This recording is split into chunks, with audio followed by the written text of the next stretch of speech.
said last week, it was all a discussion about the land, was it? These Ammonites, and you see right there the kingdom of Ammon, wanted the land of Israel. They wanted the land of Israel. And Jephthah told them, this is our land. God gave it to us. You know, your God, which was Chemosh and Baal, your God gave you your land. Why should you inherit the land that God gave us? It was all about the land, by the way, which is interesting. Would you see the same thing happening today? What does Islam, what does the terrorist organization say about the land of Israel? This is our land. You took it from us. Jephthah said, no. God gave it to us, and we can't give you what God gave us. And so you can't have the land of Israel. It belongs to God in the first place, and he gave it to the children of Israel. By the way, this is the flag of Yemen, by the way. Somebody asked me, is this the real flag of Yemen? Yes, it is. And I showed you the translation. Allahu Akbar means Allah is the greatest.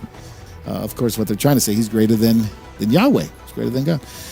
Death to America, death to Israel, curse to Jews, victory to Islam. What a nice nation the Houthis are, right?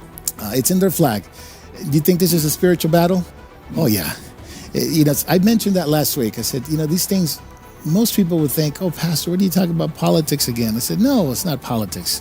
It's just like abortion is not politics. Just like dealing with homosexuality and homosexual marriage is not politics. These are spiritual issues. Why? Because God talks about it. God mentions it in here.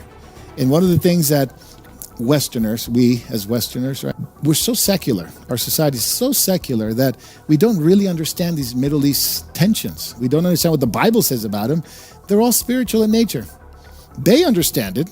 You ask one of these guys, do you think this is a religious conflict? You know what they're going to say? Absolutely, without a doubt. We have a divine command from Allah to take over the land and kill the Jews. That's what they'll say. They have a divine command.